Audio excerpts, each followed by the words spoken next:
Good morning, good morning, good morning. What do you want me to do? I just want to let you know that these are the folk y'all told me about. I appreciate it so much. Yeah, okay.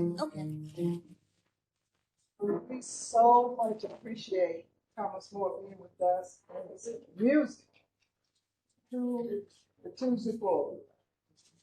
I'm Laura McClady, one of the facilitators for the Tuesday Forum, and along with Mary Johnson and Jackie Edwards, Anthony McErich, and Retha Sherrill, and Steve Johnson.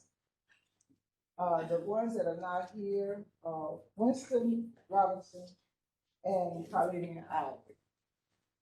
And for those ladies that are with us this morning, we welcome you. These are our nurses, those that have kept us in Charlotte, North Carolina, where we get to help us get to where we are right now today, even though I didn't grow up in Charlotte. But I know based on the information that's been shared about you that you have been an integral part of Charlotte and keep taking care of the people of Charlotte. Just to share with you ladies that haven't been around here for a while, I know Maxine has attended Tuesday Morning Forum over the years, just to make you aware of the fact that you are being live streamed and we are on Facebook Live. So we have an audience that you cannot see, but they often send us questions to ask once you facilitate, once you present. But our basic rules are that as a facilitator, we actually conduct the facilitation of the Tuesday Forum. We allow you to speak, and we would give you so many minutes to speak initially, and afterwards we will open it up for questions and answers. And we facilitate the questions and answers session as well. We welcome you. We encourage you to come back or at least view us online. And of course, after this morning, as a matter of fact, it usually does it by the end of the day. You can go back and review the presentations that you did this morning. We have people that will be coming in and out respectfully. And we have a timekeeper. Natalie McGarrett is our timekeeper. And if she, please respect her, if she holds up her card and say you have a minute or 30 seconds, please acknowledge that and respond to that. We have learned how to be in better control because of our politicians, because they come and you know how they are, they want to talk. So, but please pay attention to her. And we have coffee that, of course, you can take up, and you have your water there. But we want to make sure that you feel welcome and you can come back to the Tuesday Forum. So we always started off with a word of prayer, and Sarita will lead us in a word of prayer. Good morning. Good morning. Let us bow our heads and pray together. Dear Heavenly Father, we're gathered again to give thanks to you for our many, many blessings. To witness another Women's Month. With that, Father, we're placing Thelma McCoy, Ella Scarborough, Teresa Elder, our loved ones who have gone on before us and paved the way for us. God bless our nation. Remember our children every place, all the time. There are far too many who reach for a gun instead of such a livable resolution. Bless this crazy nation of ours. Bless our leaders. Bless our state, our county, our city, our neighborhoods. It's in your Son Jesus' name I pray. Let us say together, Amen. Thank you so much. What I'd like to ask is that we'll start with Barbara. If you just introduce yourselves, and I'll give you 3 to 4 minutes and talk a little bit about your past, and your position as a nurse, and a little bit about your family background. And we'll start on this end and go right down. After which we will have an opening for questions and answers. I'm Barbara Wiley Alston. I'm a native Charlottean. I went to Second Ward High School, graduated from Second Ward High School. And I went to nursing school in Atlanta, Georgia, at Greater Memorial Hospital. I worked there for a while. I finished in 1958, and I worked there for about 2.5 years. And I left there and went to Chicago and worked at the research hospital there for about 8 months or so before going to Detroit, Michigan to anesthesia school. And I finished anesthesia school in 1963, and I moved back to Charlotte then. When I came back to Charlotte, I had no intentions of staying in Charlotte. I was studying for my national boards, and then somebody suggested that I apply for a job at, which was Charlotte Memorial Hospital. And I didn't apply right then, but somebody who worked there asked the head of the department, the anesthesia department, if they would hire me, and they said no, they would not, because they didn't want any blacks in that department at that time. But that's kind of like the beginning of my story, and it goes on from there. Okay, thank you. I'm Maxine Eves, and I am also a Charlottean. I went to J.H. Gunn and graduated in 1963, and that was a county school. So then after that, I tried to apply for nursing school at Central Piedmont. At that time, Central Piedmont was not taking any applications for blacks at that time. So after that, I went to Charlotte Memorial, where they were hiring. Integration was starting, and they were hiring then. So I went through training, and I got a job in the emergency room. Also, I worked on 6th floor, the black floor, the colored floor, where we had all black patients. At Charlotte Memorial, I experienced the black cafeteria, the black laundry room, bathrooms at that time. Shortly, I guess about 66, they were renovating, and we changed everything where the black folk could participate, could go. But at that time, there were only a few black doctors like C.W. Williams and Dr. James that could go to Carolina, to come there for practice. So I was accepted in the emergency room well by my peers. I didn't have any problems, went through training, did very well, and I pretty much stayed in the emergency room for about 10 years, until integration was, the white doctors were asking black nurses to come in their office to integrate their office. And from there on, I was a healthcare provider. Thank you. Good morning, everybody. I am not a native Charlottean, but I'm an honorary Charlottean by T.D. Elder. I grew up in Shelby, North Carolina, graduated from high school in 1967, came to Charlotte in 1970 to start nursing school at Central Piedmont, and was one of the first blacks there that went straight through the program without having to go back and repeat. In fact, there was one girl in my class that started with me. She got all the way to 7th quarter, and they sent her back to 2nd quarter of nursing. So, and that was what was pretty much happening to most of the blacks that were in the nursing program there. So graduated in 1972 and knew immediately that I wanted to work in operating rooms. So I was hired in the OR at Charlotte Memorial and worked there for 3 years as an OR nurse, and then was accepted into anesthesia school there.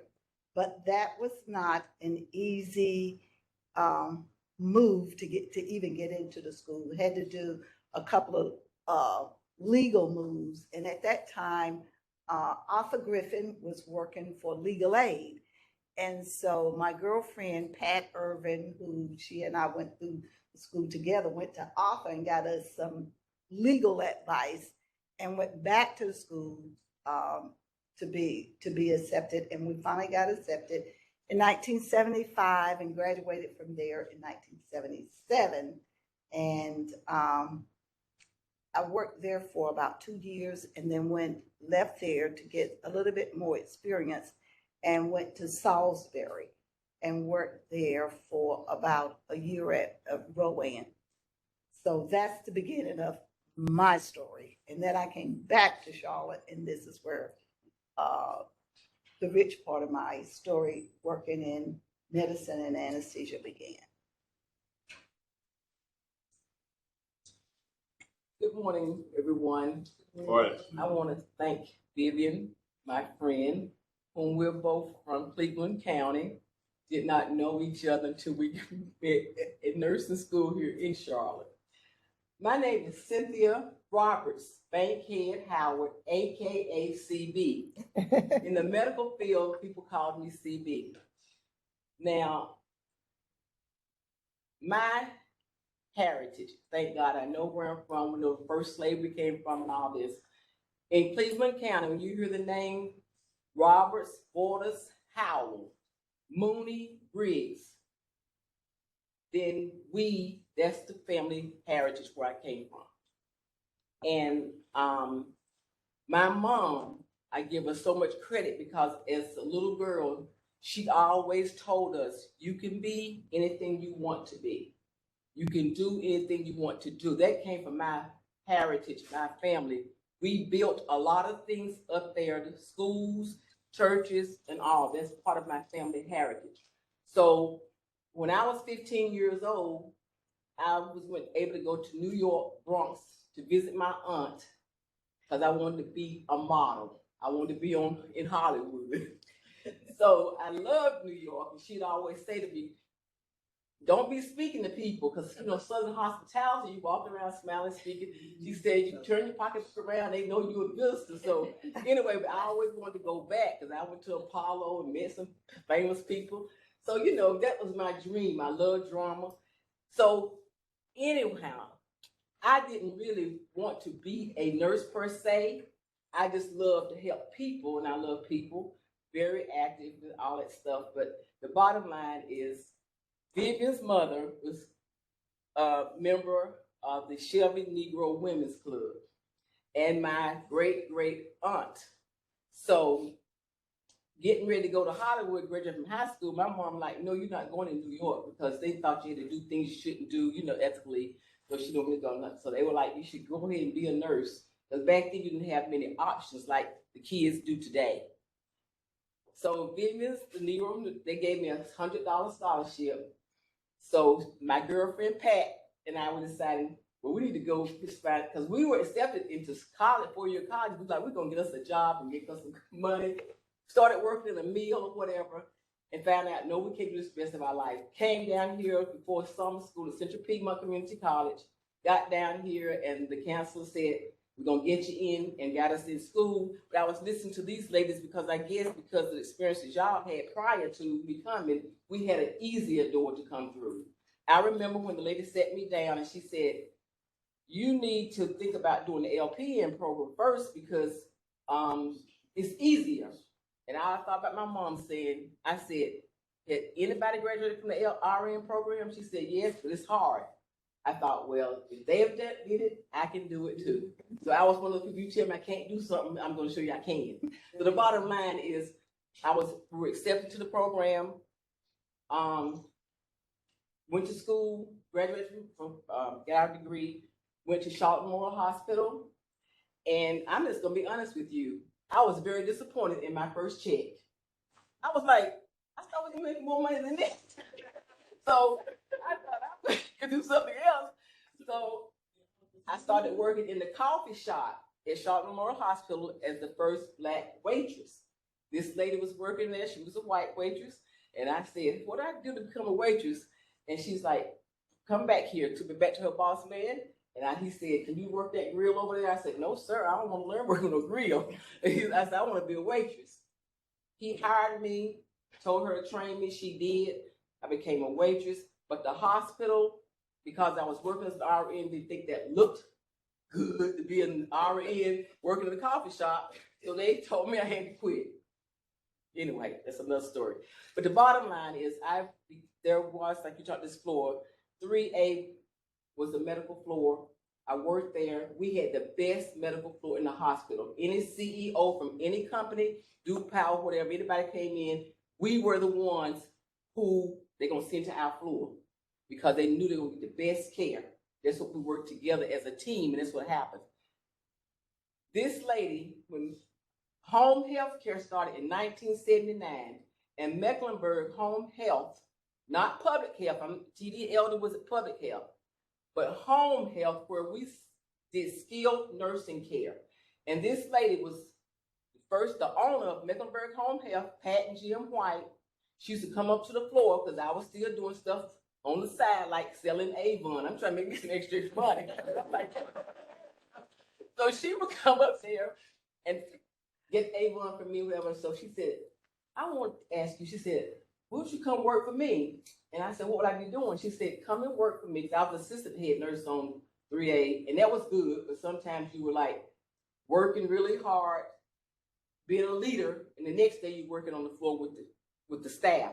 So that was two different, juggling both positions, but people knew that I didn't mind doing anything. You need a bedpan, I give it to you. It didn't matter, just get the job done. So when she asked me to come to work for her in Mecklenburg Home Health, I thought, I don't know about going to people's homes. She said, Cynthia, if you don't like it, you can always come back to the hospital. And that's why I thought, well, let me just try it.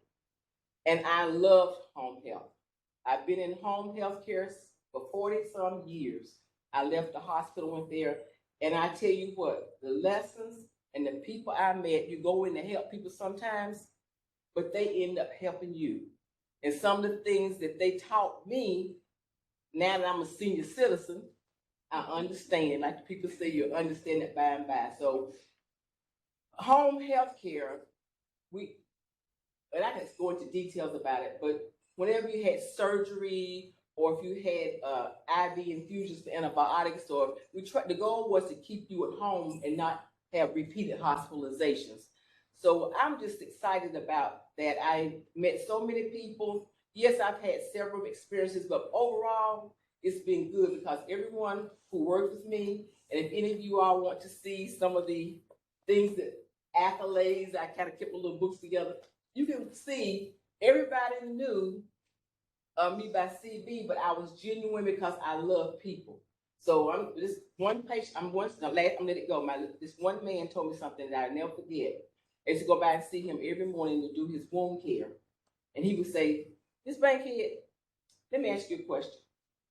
He said, sit down for a minute. Are you happy every day?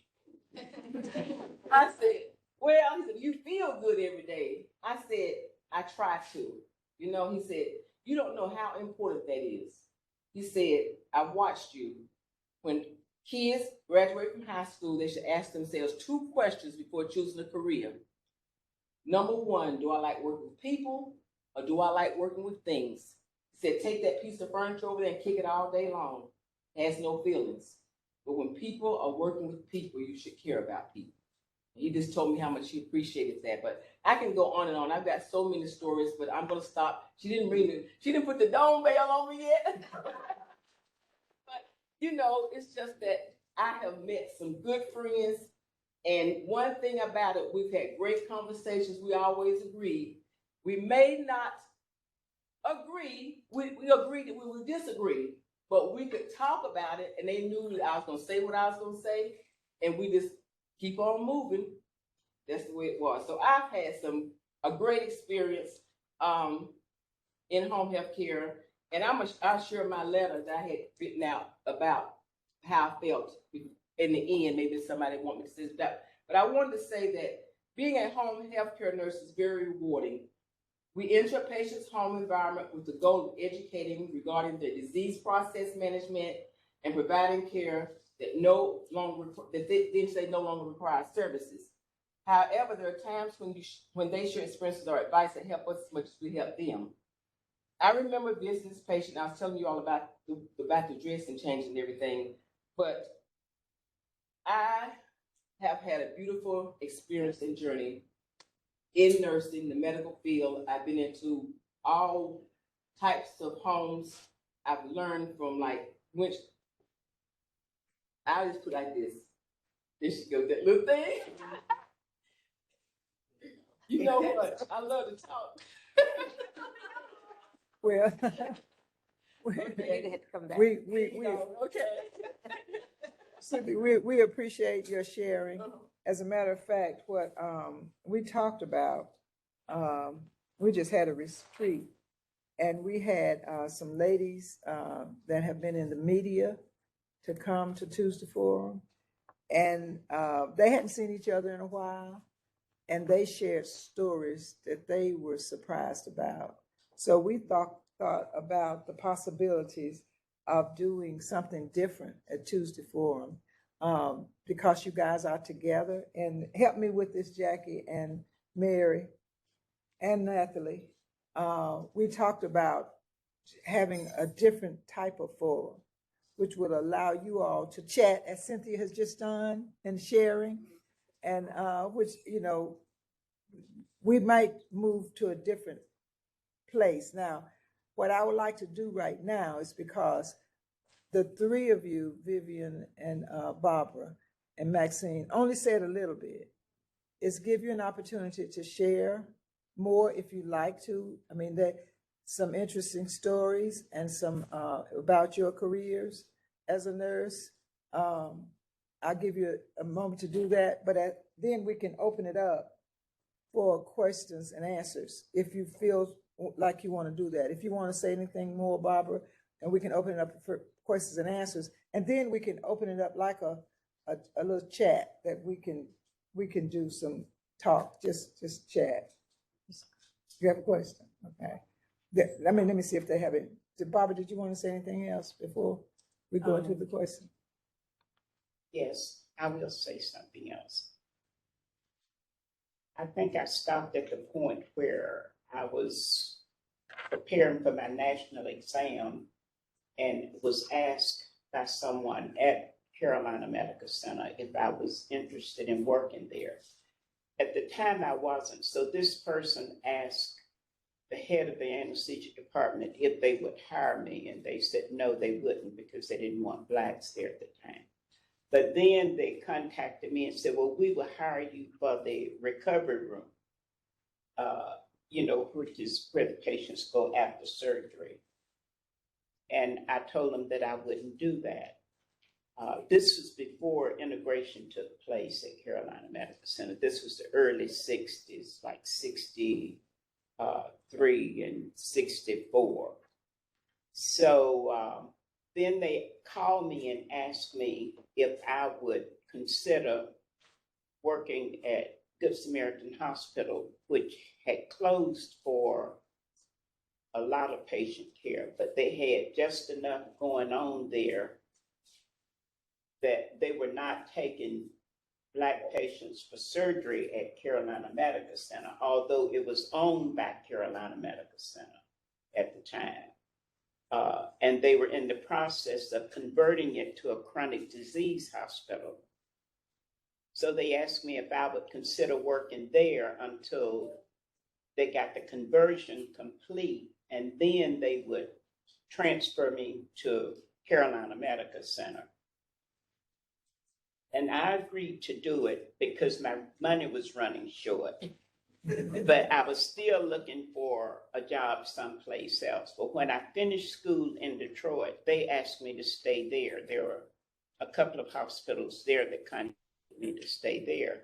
And they warned me that you will not be accepted if you go back to Charlotte like you would be accepted here.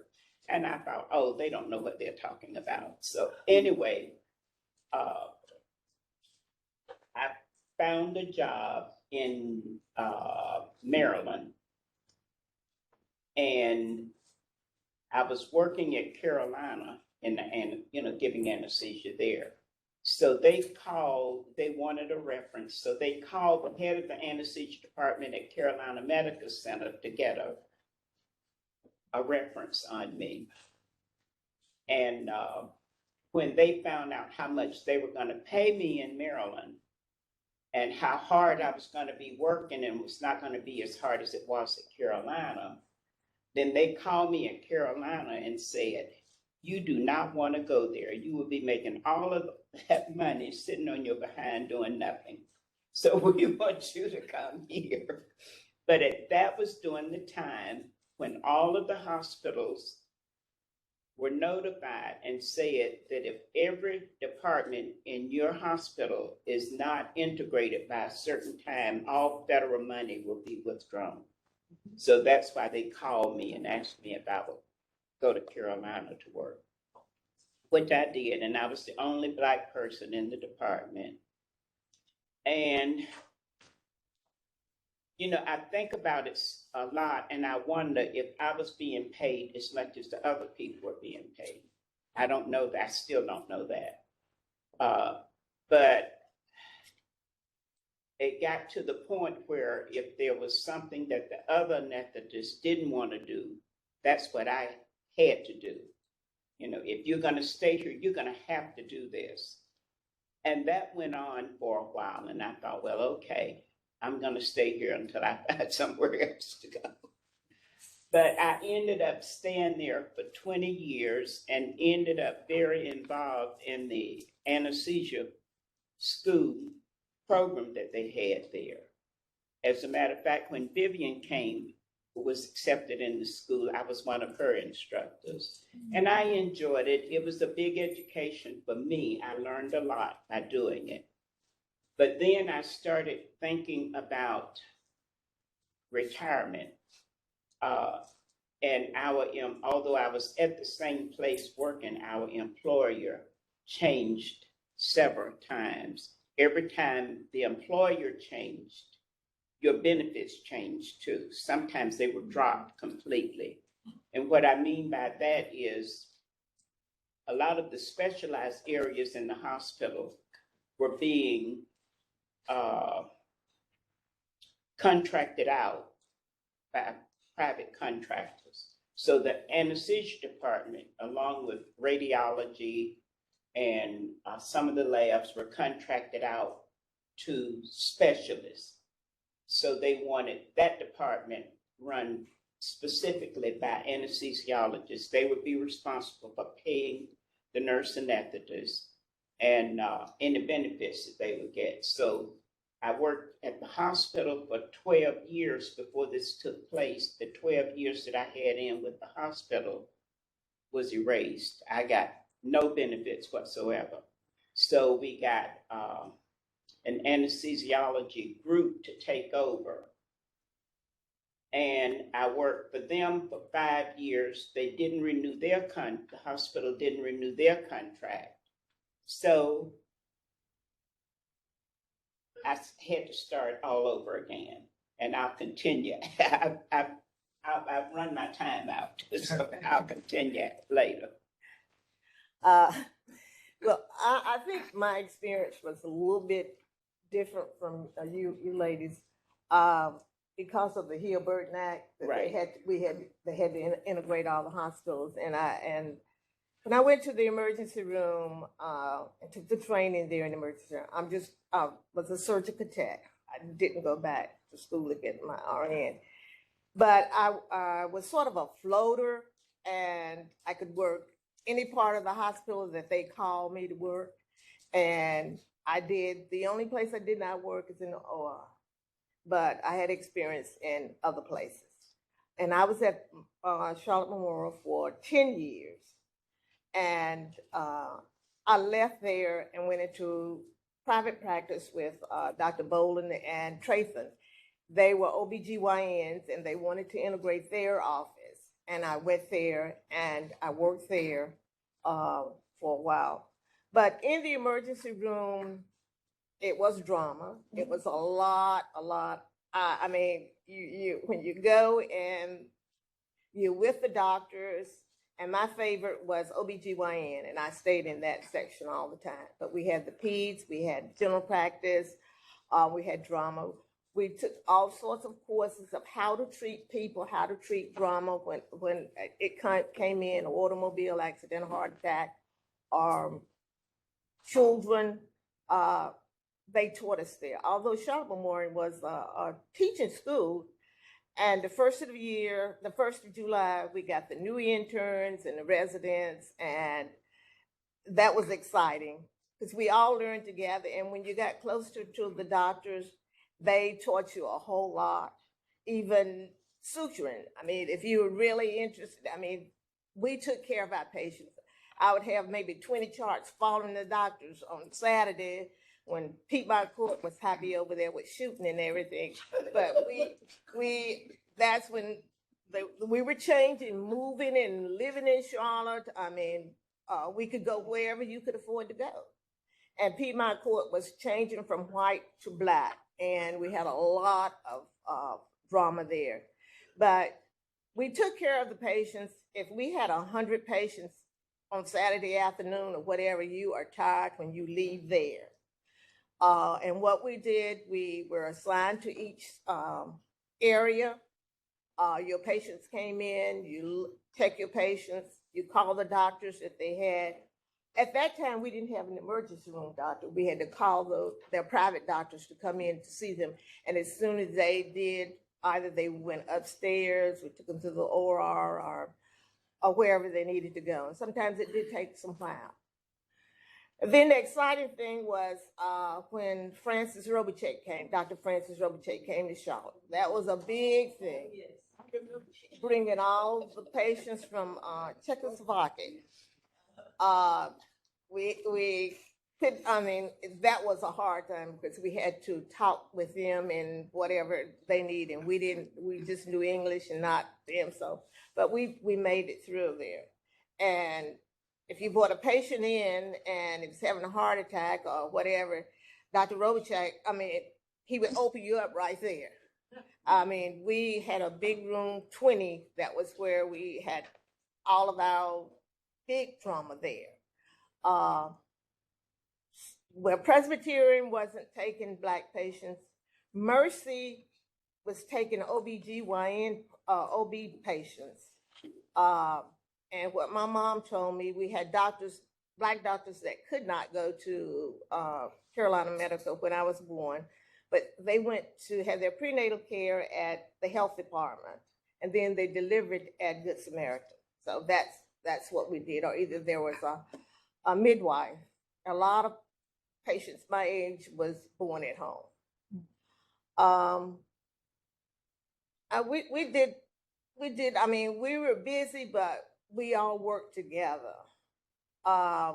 We did a protest on wearing pants. We could not wear pants. Nurses could not wear pants back in the day. We did a protest one Saturday. Everybody said, hey, we're going to wear pants. And our supervisor was she was a little old lady, Miss Jenny. But we did, and that was it. We pierced ears. We did quite a bit in our emergency room. It really was a fun place, and we had parties with the interns.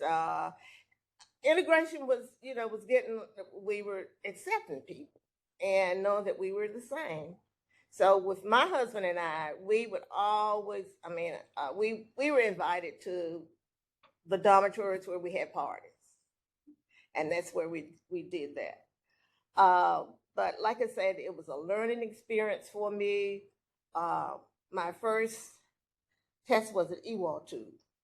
Someone came in with a overdose. Oh, I thought I would die. But I never forget that. That's Dr. Jerry Adams. He said, no, you're going to stand right here. You're going to look.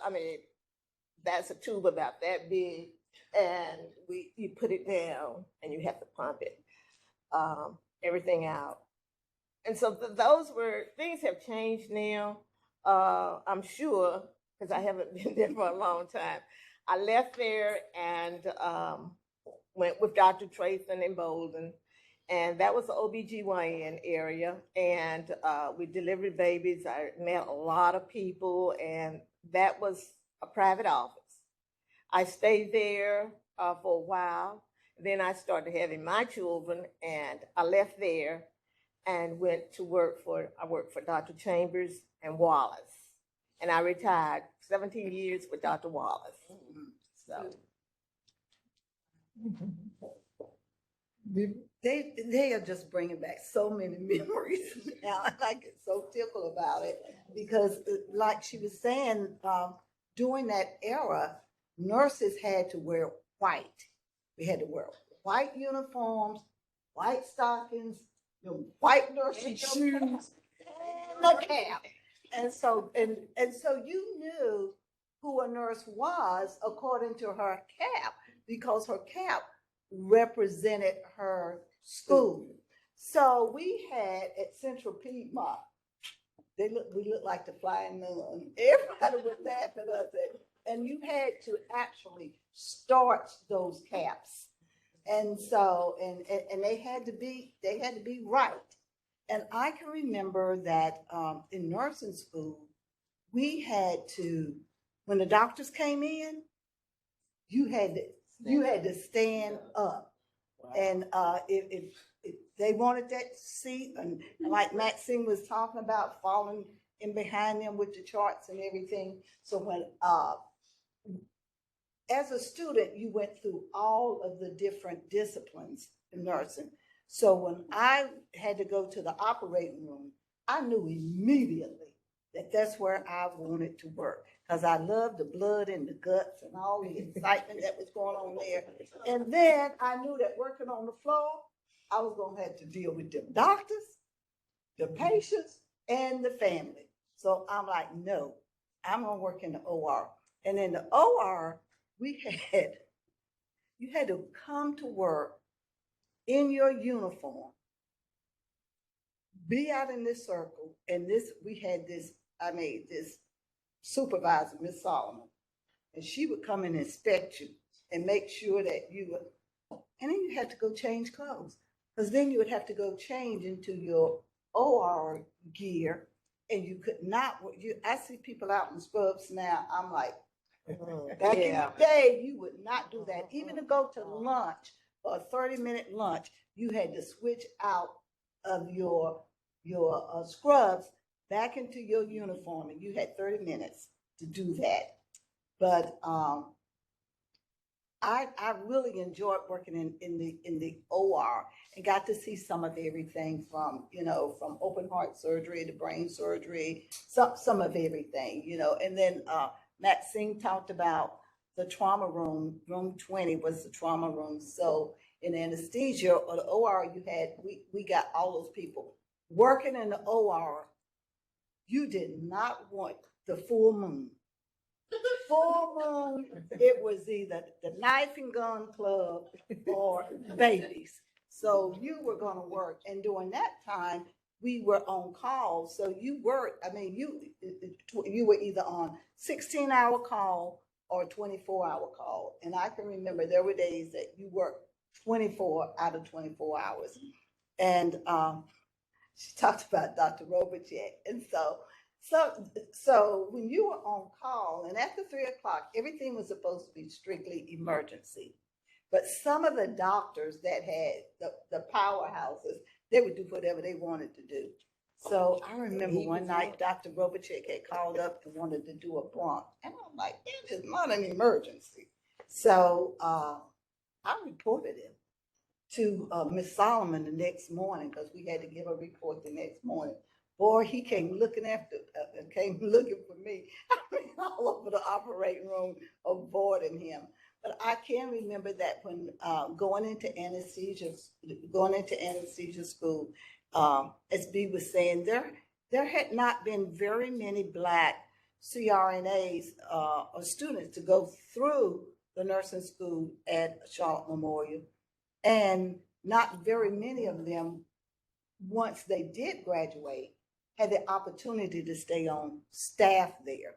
But Pat and I had worked in the OR for 3 years, so they kind of knew us and kind of welcomed us onto the staff after we graduated. but I knew that I wanted more experience. So that's why I left there and went up to work at Salisbury. And one of the anesthesiologists was Dr. Nadiri. And Dr. Nadiri, he was just such a sweet little, and I think was he from Iran? Or he was a foreigner. But anyway, Dr. Nadiri had left Charlotte Memorial and was on staff at Mercy. And my girlfriend Pat at this time was now working at orthopedic. So Pat called me as I was working in Salisbury and said, "Hey, Vivian, Dr. Nadiri wants to talk to you. He needs some nurse anesthetists they need some nurses at Mercy, and they're hiring." So I called Dr. Nadiri, went over and talked to him, and ended up coming to Mercy and working there. And when I was working in Salisbury, Doc Hauser, who was another Black CRNA that had graduated from Charlotte Memorial, they would not give her a job. So she was working in Salisbury, and that's how I got up there. And Polly Pringle, who had also graduated from Charlotte Memorial, they wouldn't hire her. She was working in Gastonia. So it was just really crazy. And they had positions open. So I go to Mercy. I'm the first Black CRNA there. And so, that was an experience within itself. But I also told Dr. Nadiri about Dot. So here are two of us now. They really integrated. So then Polly came on board. And of course, it's already. And Huh? Finish your thought. Okay, so at that time, so now I told Polly about the position. So now we got 3 Black CRNAs over there. So now the rumor mill is starting to go. Don't nobody want to go to Mercy because they got all them black nurses over there. So you don't want to go there. But then that wasn't the end of the story. We got 3 more to come on board over there too. But it was like being the first there. And so some of the nurses there, some of the other CRNAs, I think they were a little bit resentful because if I had an issue or if I had a problem, I talked to the anesthesiologist and, wanted to go to them. And so this girl wrote me a letter and said that you're not acting very friendly here and that you never ask us for any help. And I'm thinking, why would I ask you for help? You're in the same position I am. If I need help, I'm going to go to the next authority here. But anyway, it ended up, kind of working out. I was at Mercy for most of my career, which I was there for 18 years, and then left there and went over to Presbyterian to integrate it as the first Black full-time CRNA there. okay. Thank you, ladies. It's really interesting. And just like I said, ironically, we just talked about having this. Okay, we're gonna let you. What we like to do, what I think that we'll do right now is take questions. And Mary and Winston and Jackie, y'all help me with this. When we just talked about this, is changing our format, not altogether, but and what we've allowed you to do is, do this chat because you all are learning things about each other that you haven't known over the years. And we, of course, I am of learning as well. But we want to take some questions. And I think the first question I had was from Winston.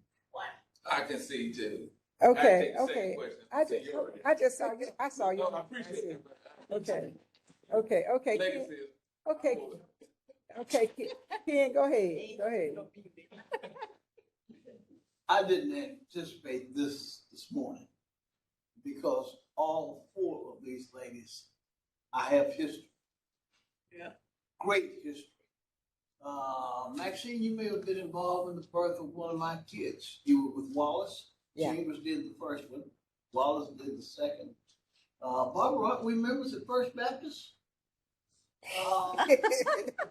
Vivian, and CB, my college roommate, James Spann, Shelby. Yeah. But the bottom line is, I used to cover the medical beat. Yeah. And I remember all of these ladies. And in the time that they were there, starting their careers, mine was also emerging. Exactly. And all of you were probably there sometime during 74. Yep. And I referenced 74 because that was the year of the Eastern Airlines plane crash. And I was working in the ER that And day. I was there I was covering in the OR. Yes. Oh my God. it. And Call that. my telephone call to the medical director at that time was Hal Green, but Yeah. Green or Rankin? Green. Green, and the PR guy, forget his name now, but I was covering the medical beat, and I got a call, the plane crashed. Yes. Yeah. And I called the hospital to say I'm on my way with my photographer to be sure I had clearance. They didn't know the plane had crashed because they were downstairs in the cafeteria having breakfast. Yeah. And Helm said that it was my phone call that alerted them, and they then went into their emergency scenario. I think only 12 people survived that. And one of those 12 students climbed out the window, and you all discovered that she was 6 weeks pregnant in that crash. That was the worst experience. Yeah. Dr. Robachek, I remember when you came. Yeah. Robachek, DeBakey, and Cooley were the three big names in Exactly. cardio at that time. And subsequently, they have a whole wing named after Robachek over there, and I got to cover him many times. Yeah. But my question to you is, how do you feel today in 2023 when you look back and see all the various disciplines that you all have come from, and that now a single anesthesia group or a single OR group or specialty now have more blacks than all of you combined, but they don't know jack about the pressures and things that you went through and don't seem inclined to want to know. Because all of you at some point in time remember the National Medical Association, which was the black counter to the AMA. Do we? Exactly. Okay. So, You all were part of the Charlotte Business League, and my ex-wife Gwen, who was the first. okay, Okay. we have the I'm sorry, but platform down pat right now. And just as information, he is a regular, so we let him do that this morning because he's a home person. He's part of our group. I ain't doing no more. So we're gonna ask you if you can answer the question that he asked in less than a minute. That's Because we have other people that have questions too. And after his commentary and him bringing us up to history, we're gonna ask those that are asking questions to let it be 30 seconds in asking your questions. Make it as succinct as you possibly can, and for you to answer in a minute. So you want each one of them to answer that question, Ken? Yeah. Okay. All of them, 'cause Okay. What was That- your I've got it. That's a Today. very valid point Could that ask you the bring. question again? The question was, how do you feel about today, 2023, and relationships to the many black professionals like you all are, who are here and don't have a clue and don't seem inclined to want a clue about what you guys have experienced and gone through? Okay, let's start. When Let's I start went- with Cynthia. When I went to anesthesia school, that is where I met Teresa Elder and Cleo Young. And we were inducted into a Black nursing sorority, Chi Eta Phi, Iota chapter, which is still very much alive and working today. But I just went back became active again in the sorority. And the nurses that are there now, most of them have doctor behind their name. A lot of them are nurse practitioners. But the interesting thing is that TD and Cleo got us involved in community and got us involved in politics and the whole welfare of the city. And so we were an active group. We were the first organization that held a National Nurses Day in the city. We were the first group that ever did a health fair. But the nurses now, even though they have that professionalism and they're making the big bucks, they're not involved in community. They don't know the rich history. Half of these young nurses now, they don't know about T.D. Elder, they don't know about Cleo Young, they don't know about Good Samaritan Hospital, they don't know about, you know, some of the first doctors that were here. So it's Okay. I'm sorry. Go ahead. No. Well, after I have medical Charlotte Mecklenburg Black doctors in the exhibit. And I did a lot of history on how it happened when Dr. Hawkins told the city council, we need a hospital with the equipment, with the staff. We need a new hospital. You're taxpaying citizens, and for Black folk, you need to vote, and we need to talk about that. That was he and Dr. Rand, two of the Black doctors here, 1950. They didn't change until 1965, when the Hill-Burton Act said, hey, you got to integrate those hospitals. So we had doctors here, Dr. Graham, Dr. Jackson, Dr. Blackman. A lot of doctors left Charlotte because they could not go to Carolina Medical. Dr. C.W. Williams was our first Black surgeon there. And Dr. James, they hired him to come and teach those guys how to take care of Black folk. So we had Dr. Richard Hill. Some of you may remember Dr. Richard Hill. And he was our OBGYN doctor. A lot of us didn't go to Dr. Hill because we couldn't handle Dr. Hill. So we had to go to But then in 1967, Dr. Chambers came. And he began to do OBGYN, and we Black folk went to him. But it was hard for the Black doctors to get on there. They had to have someone to, like a fellow, sign them on, and then they had no white doctors to help them. So they had to do the best that they could do. And that's why we lost a lot of doctors. And I have this exhibit, like I said, I would love for it to be over at the new Brooklyn, that new medical center, because the doctors that come in here need to know what shows they are standing on, because it has not always been easy here in Charlotte. When we opened 85, I mean, the emergency room started booming. When we opened UNCC, I mean, it was booming, booming, booming, but they just don't know. And I understand that Martha told me, Martha Alexander, her dad, okay. Okay. Well, I want to say something. I'm sorry. okay. No, you Go ahead and said talk about Dr. Alexander, because I Go ahead. remember him.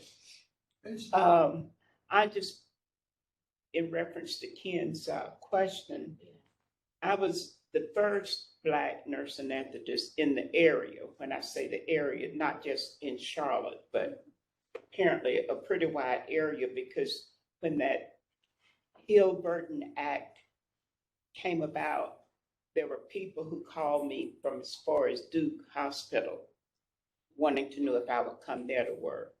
So I felt almost obligated to make sure anybody coming after me was well trained and that they would be able to do the work that needed to be done. I feel that my anesthesia training was much better than what the students were getting at Carolina Medical Center. And I don't think I was the only one that felt that way, because most of the people who worked in the operating room, if they had friends or families coming, I was requested to give their anesthesia. I felt kind of bad because most of the Black community didn't feel that way about me. They didn't know, what I was capable of doing, like the people who worked with me did. And with me being the only Black in the operating room, the whites that were working with me knew what I was capable of doing. So all of the request cases I had were white people that I didn't even know, because they were friends or families of somebody who worked there. So when we started getting Black students there, I felt that it was my obligation to help them develop into one of the best nurse anesthetists that came out of that school. I don't know that they felt that from me, but I felt that it was my obligation to help prepare them. That's it. So I concede to you now. No, I just wanted to say quickly that I concur with everything you all have said, and I experienced that. I'm thinking about, he's talking about the world now and how things are. When I said, I worked in the hospital, bedside nursing, you don't really see where patients come from. You just know they came to the hospital facility, but you don't know them. When I joined home health, being the first Black home health nurse, I said Mecklenburg County because of Mecklenburg Home Health Care. We did go into all the other surrounding towns and cities too. But what I was going to say is, me being the first Black, you had like our home health aides who went in to help the patient with their personal care and grooming, things like that. They were mostly all Black. In fact, they were all Black. And then me being the first Black nurse, the nurses that they were used to seeing that's coming to visit them were all white. So of course, when I would come in their homes, they would say, the wash pail is over there, the towels are here, the soap here, because they just assumed I was a home health aide because they knew all the ones that was coming to give their baths were the Blacks, okay? So that's not a problem, but we also had another nurse to come to join after me because I taught her Ann Blue into coming into home health. Now, Ann she looked white. I'm just saying she did. And I really didn't even know what she really was. So I'm just saying, you come at Black people, we just everything. You want it, we got it. Okay. So Ann said to me one day, she said, CB, she said, I'm feeling real upset. And I said, what's wrong? She said, I went to this patient's house today. And she said, should I throw this glass away because that N drank out of it? She said she didn't know who I was. She says, did you know I was Black? And I wanted to say no, but anyway, the bottom line is I said, Ann, use it to your advantage. When you need to be white, be white. That's the way I talk. Well, let me just say, the thing that I'm looking at now is that we don't have the same type of people that's training and doing what we used to do. People now don't care about the history of what you've been through. I look back and I know we have to all know that we are here because of somebody in the past. People need to know the history. Not so much that, I don't want to do those things that same way. But I go into me being now a retired nurse. I retired in 2020. Thank God. I woke up I didn't know the changes were coming. I woke up in the morning at 4 o'clock in March 3rd. I saw 02202020. I said, what is that? Because I was going to retire in June anyway. And said, Lord, is that my retirement date? I didn't wait for him to answer. I got up and started emailing people and telling them I'm retiring because I'm in this job. I have done, like I said, the field nursing when you're out in the field. I've done the admissions nurse. Home health is different from any type of nursing you can do. But I would say this. I feel like now when you go to facilities and places on the other end, you don't know who's taking care of you. You don't know who the nurse is. People saying they're nurses and you're not a nurse, you're an MOA, a medical office assistant. You don't know. You better ask some questions. But I'm telling you, it's not the same. And people getting degrees on the computer and all this stuff. And it's different. People don't care now. All they want to do now is get that check. I'm just saying this. I hate to be like that, but you see it. It's all about now. the money. And people don't just take care of yourself, because when I go, I'm scared. I'm like asking a lot of questions. I'm serious. It's bad, because I really do feel like we need to. I know change is good. Things are going to change, but some things should never change. You just cannot keep doing this stuff and acting like it's not happening. People say, speak out and say what you say.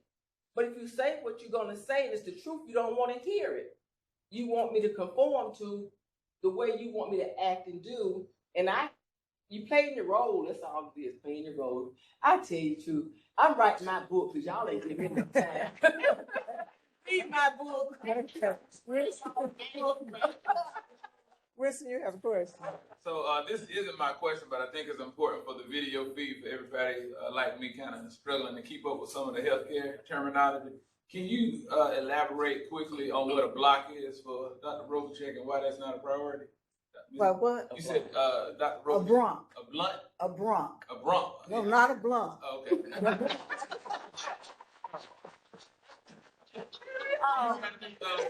A bronchoscopy. Okay. A bronchoscopy. That's what it Procedure, yeah. Look down. Okay. Gotcha. All right. So my question is for Ms. Austin. So while you explain some of your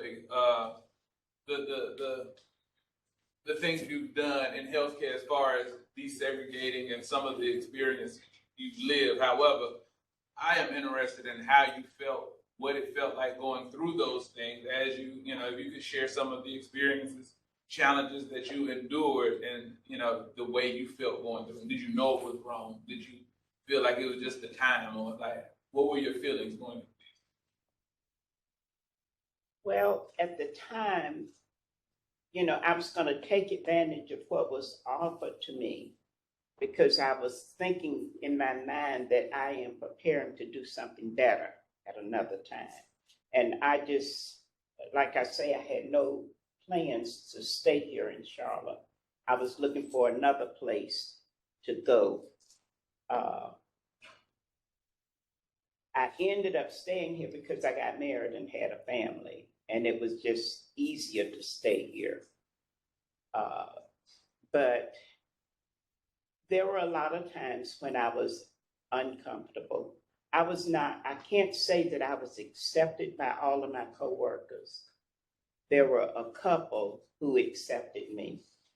And I think the main reason they did is because they didn't feel as prepared as I was. So they kind of leaned on me to help them to get, through the day. The students who were there at the time that I went there, they asked me if I had notes and things from the time that I was in school. And I said, yes. So they would come over to my house in the evenings and go through my notebook and make notes, but they didn't want the director of the school to know that they were doing that. So it was like, I guess I took advantage of trying to help as many people as I could that I felt that needed help. But once I got married, I felt like I was really trapped in that situation. I was here, my family, my husband didn't want to move from Charlotte, so, I was stuck. But before I got married, I was looking forward to moving away from Charlotte to a better job. Did that answer your question? Okay. Jackie, did you have, I'm sorry. Gary. Can I elaborate on what B just said? And going through anesthesia school was not an easy task, because when we started out, I think we only made like maybe $50 a month or whatever. But one of the things that we had to take a national exam in order to become certified as a nurse anesthetist. And what the students would do, everybody would come back after the national exam, and they would get together and write down questions that they had on the exam that they remembered, and they would pass that would be passed down from class to class to class, and that's what you would study. And of course, I talked about Polly, who had graduated before, the people, she was the only Black in her class. So Pat and I had each other that we could bounce off of and that we could support each other. And of course, the whites that were in our class were not sharing all of the notes that they had. But Polly had some notes that she had. So the three of us all got together and we would go over those notes. So it was just we were totally dependent on each other in order to pass that national exam. And we all did and got our certification. Okay, Gary. Hey, Ms. Austin, real quick, and I had this question since you very first started speaking, and to hear you just make that statement burns the question even more to me. You said you went to Atlanta, and then you went to Detroit and came back to Charlotte. Right. Chicago. I went to Chicago. Chicago. And then, yeah. Even more. Even more, which when you say before you married, you just want to leave out of Charlotte, was it a job opportunity or just the familiarity of home that would bring you from Detroit at that time? Because we know what Detroit was at that time frame. My mother was born in Pockets. So Why did I come back here? The reason I came back to Charlotte is because from the time I finished high school until I finished anesthesia school, I'd only been home for maybe a week at a time or something like that. My family wanted me to come back. And I thought, well, I'll go back for a little while until I decide exactly where I want to go. But that was my reason for coming back to Charlotte. if you could do it over, would you stay in Detroit or Chicago? I got job offers in Detroit from a couple of different hospitals there. The 2 years that I was in Detroit must have been the coldest years. And we had no snow and ice on the ground up until May, most, And I thought, when I finish school, I am getting out of here. I have had as much of this cold weather as I can stand. But I didn't know where I was going to go from there. I just came home to spend some time with my family and ended up being here for the rest of my life. That's what my mother. Okay. Thank you. No. I so appreciate you all being here, and I'm here to learn from you, and the context that you are providing is so important. My mother was an ER nurse for 12 years, full moon, so true. My question is, I, as a consumer of healthcare, see so many problems, and the personalized service is rare.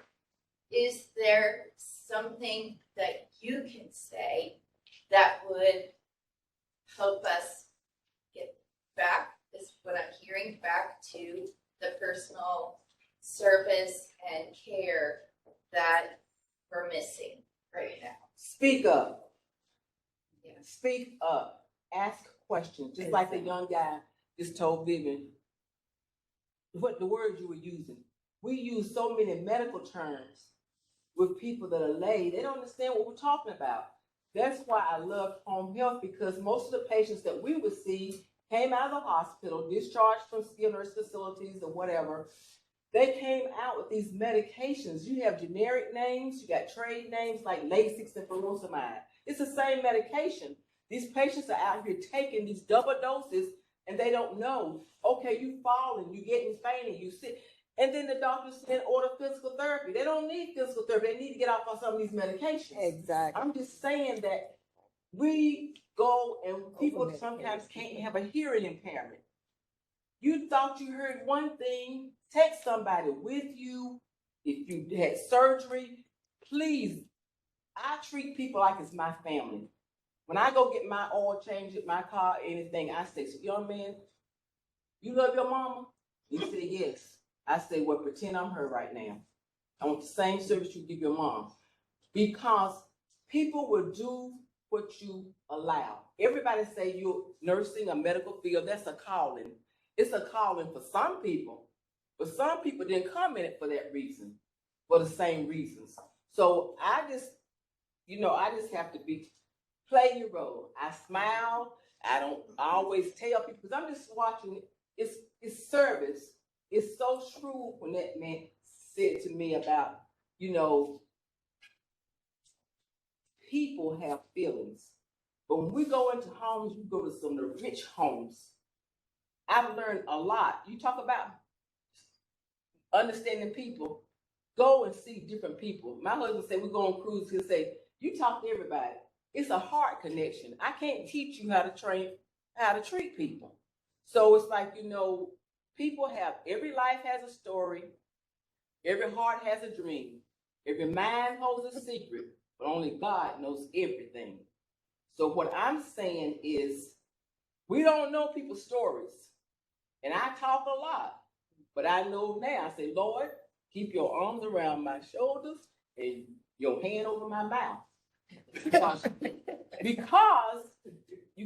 I can't go out there and say stuff. You can't do that now. Because now everything COVID. You got excuse now. Every excuse is nothing but a bridge for a lie to walk over. People use all these excuses, but what I'm saying is that smiling faces, sometimes they don't tell the truth. I retired. I'm living in the old world best I can, and I'm trying to navigate through the new one. Because I'm telling you, I just say lessons learned from yesterday, live for today, and hope for tomorrow. All right. And Exactly. to answer your question also is that you do have to be your own advocate. And I think that is very important, that working in an OR, when a patient would come in and you would ask them, they would tell you all of these meds that they were on, they had no idea, only because the doctor said it. But you have to be your own advocate. And there is a lot of changes that have happened and have occurred in healthcare. And that's part of the reason that I left healthcare, is because it started becoming so politicized. And so it's all about the politics and it's all about the money. But you are the consumer. You do have the vote. It is your money. So I would say, make sure when you go to the doctor, I don't care how busy they are, because now it's like you get 15 minutes. The doctor has to see so many patients in so much time, but you are the one that's paying that bill. So make sure that you ask questions. But everybody's understaffed these days too. They don't have enough people. They really don't. And folks don't know what's really going on. Okay, Cynthia, let's let Maxine Barbara speak to that. Do y'all want to speak to that? My experience has been totally different. In the emergency room, we got you in and we got you out. You had to go to the operating room or to the delivery room or whatever. That's what I did. When I went to private practice, I was the office manager there. I certified the doctors, making sure they were on your insurance if you came to us for care. And so that was totally different from what you all did. I did more management in the last, but that was then. What we talking about now? Okay. Oh, I don't even want to talk about that. Did you want to give her some advice on answer her question that she asked? That's what I'm asking. Yeah. On what? As a consumer. Yes. Yes. I just want, and this is from personal experience. A lot of times you go to the doctor and he's been your doctor for years, and every time you go in with a complaint, he's going to give you another prescription. So you're going to end up with a whole list of medications that you're taking. And you're going to find eventually that some of those medications are going to have interactions with one another.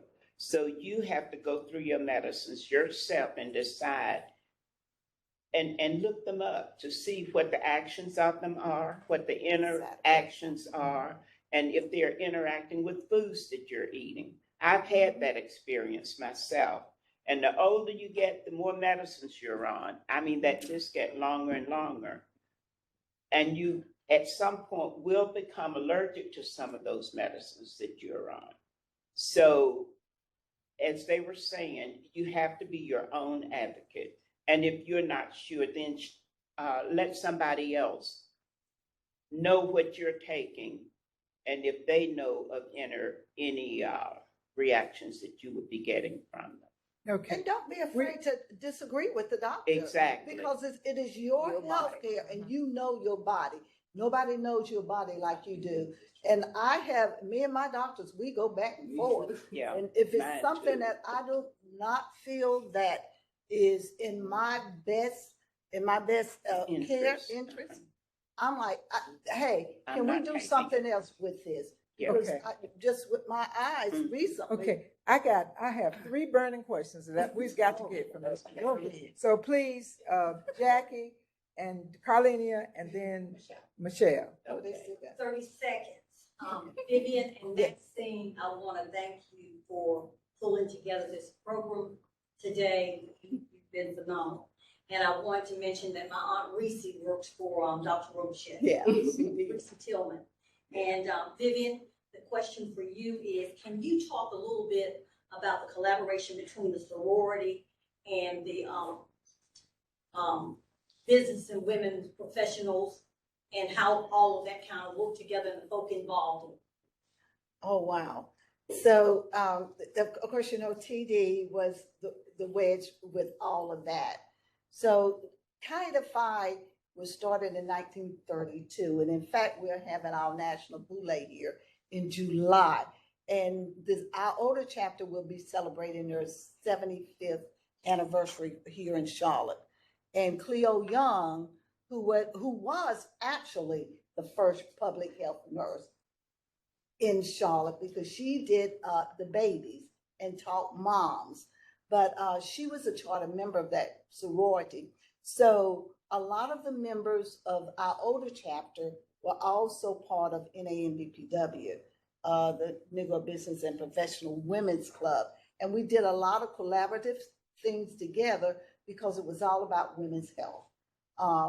And from there, and I talked about us becoming involved in community. So I was actually on the board of the Mecklenburg County Women's Commission. And I think that's probably where you and I kind of got together, Laura. But that was a beautiful relationship there. And we started doing the Nurses' Day lunches and also the Women's Equality Day, and also the health fairs.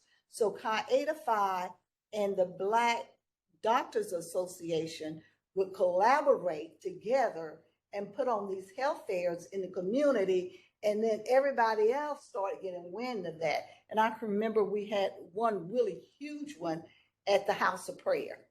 And we had the health department, the Black doctors were there doing exams and everything, but that history goes way back with So the nursing banquet too. Okay. Nursing banquet.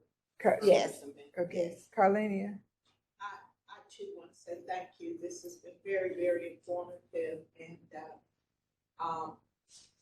no one I know, I knew Dr. Wallace was still their friends, but Maxine actually my baby sister to work in Dr. Wallace's office, so they did a lot of things. What I want to say to each of you, because you talk about, and Cynthia, you said it more than anybody, writing the book, the advocacy is so important. It is so important. Everything you guys have said about, knowing your medication and all that. Unfortunately, we have people who don't have anybody. But you can take people to the doctor with you. Yes. You must do these things. You must have someone to advocate for you. I, who consider myself professional, intelligent, or whatever, when my son was in an accident, I was in front of doctors and I cried because I didn't understand a word they were saying, but I was able to make a phone call back to Charlotte and get someone to call up there. And believe me, the next day the treatment was totally different. Yes. So please, in your book, my question is not a question, but to say, write your book. And please make sure everything you guys have said today, put in there. And advocacy should be a chapter that you probably start. Yes. Okay, That's a great Michelle. Yeah. Michelle. I just wanted to answer a few things. Number one, I am a retired RN.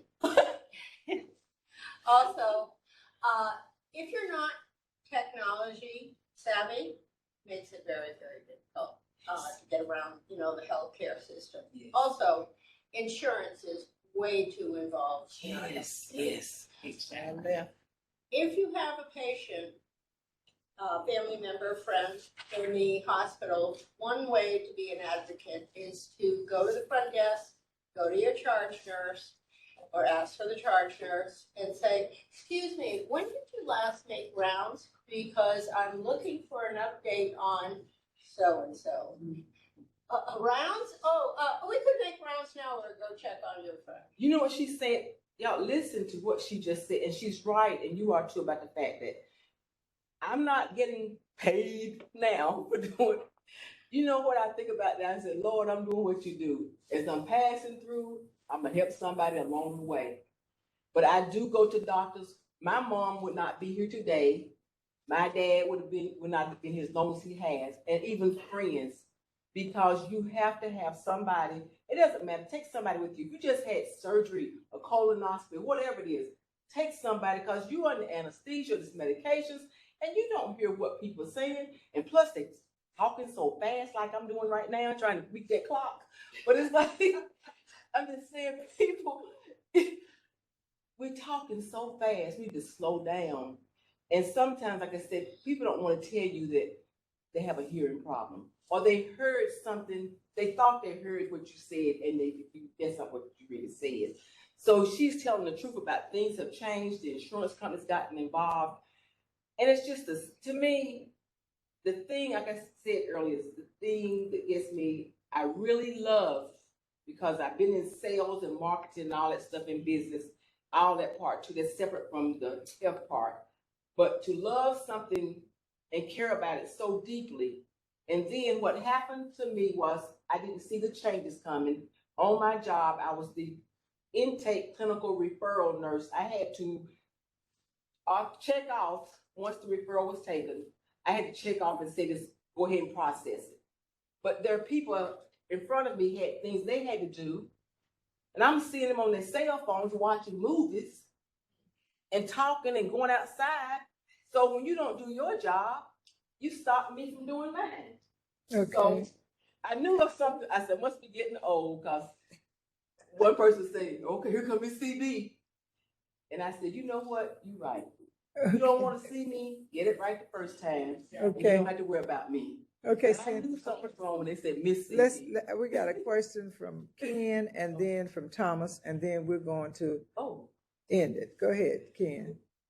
One of the things, having grown up in a desegregated society as early as 55 in South Texas, one of the things that frustrates me most about Charlotte-Mecklenburg is lying white folks.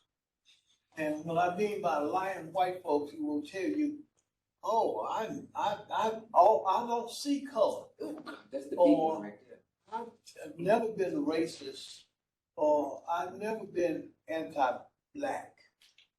How many times have you encountered people with whom you worked in your earlier days who now want to profess that they have been your best friend and advocate all along, and you look at them and want to tell them to go to hell? No, when they tell me that I don't see you, when they say I don't see color, I say, well, you don't see me. You know, it's just, it's just not a problem. People think that they're trying to make you think that I'm not prejudiced or whatever. But the thing about it is, you do see. I mean, let's be real. Well, she talked about the insurance issue, and that's not just a recent thing, because that was part of the reason that I ended up leaving, because I was working at Presbyterian at the time, and this was in the early 90s. And in order to give an anesthetic, you had to look at the back page and see what insurance coverage that patient had, and that is how you determine what anesthetic they got. So they didn't get the good stuff if they didn't have the right insurance, if they were either Medicare or Medicaid. But if they had private insurance, they would get the propofol, or the latest gas that was out. I don't interact a whole lot with most of the people that I work with in the medical field, but I have gone on to be in other industries, like in corporate America and in nonprofit organizations. And you do hear that. You do hear that. You know, I don't see color. And if we are all honest with each other and ourselves, most importantly, we do see color, because I grew up where there was black and white, colored and white fountains. I grew up where you could not go into bathrooms. I grew up where you had to sit in the balcony of the movie theater. So yes, I do see color. And when I came in as a young nurse, I was, you know, power to the people, and I did not like white folk. But the Lord has a sense of humor, and He took me and placed me in a mixed congregation. And I'm like, Lord, I know you got a sense of humor, but this ain't funny.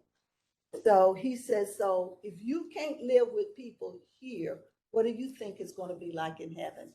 So I've learned, being the only Black in a lot of, you know, in a lot of the scenarios, how to really work with people, see the best in people, know how to step aside when it's not necessary, and to be able to speak my piece.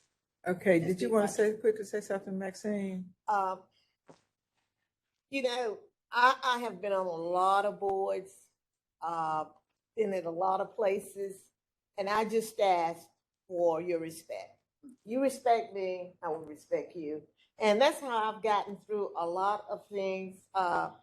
When I went to the League of Women Voters, when I'm the first Black president there, and that's what I asked for. Give me your respect, and I will have respect for you. Okay. And I sort of make my way through that. And I've worked with a lot of Black patients because I worked in the environment of Black doctors. So, but on committees and in the community working with white folk, now I don't have a problem because I'm retired. But the people that I work with in the emergency room, the ones that are still here, we sort of see each other on Facebook and we'll say something. But I was accepted very well. Okay. So I can say. Barbara? I very seldom see the people that I worked with because I've been retired for a while. But my experience was that, you know, there were some white people that I worked well with when I was young and giving anesthesia.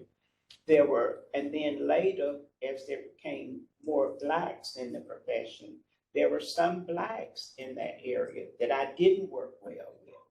So, you know, it's both ways. Yeah, it goes both ways. And my later years, I think I had more trouble with my Black boss than I did with my white. I knew where I stood with the white boss, but with the Black, I expected more, which I didn't get. So, you know, it goes both ways. Okay. And we're going to take a last question from Thomas. Thomas, did you want to go ahead and ask your question? Did you ever know that you're my hero? And everything I'd like to be.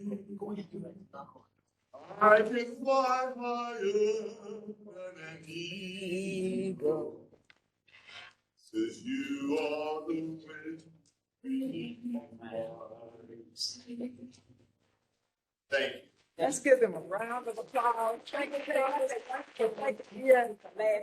I want to make one announcement before people start leaving. Okay. Next, this is, of course, Women's Month, and we've had some tremendous ladies up here, particularly from the African American community. And on next Tuesday, we will have the pioneer attorneys, female attorneys, is going to be here.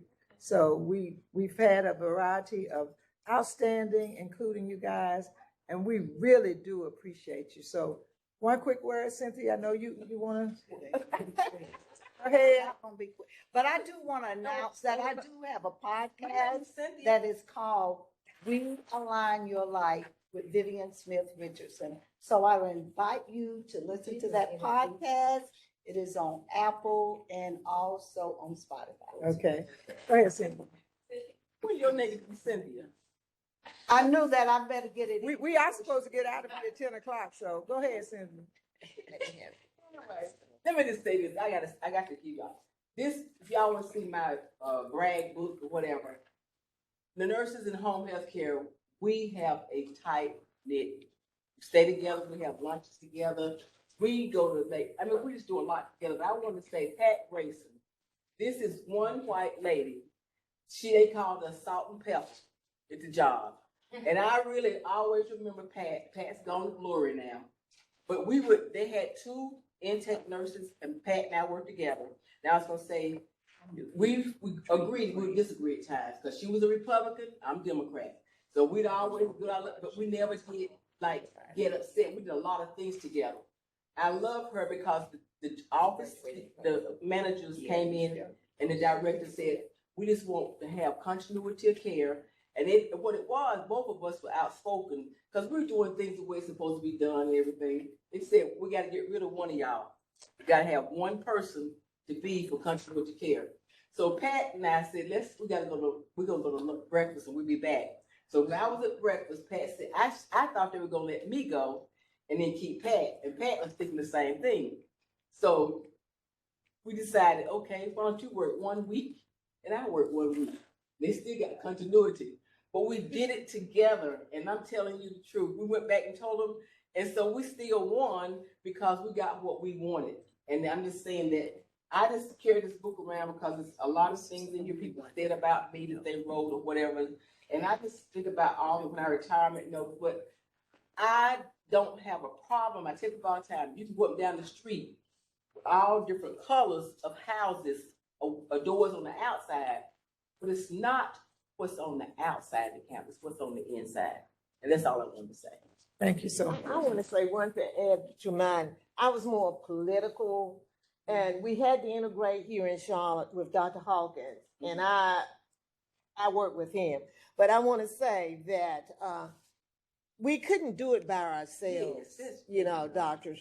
Well, I have Dr. Raymond Wheeler and Dr. Lawrence Boggs and Dr. Vernon, and they stood behind us. They made the vote.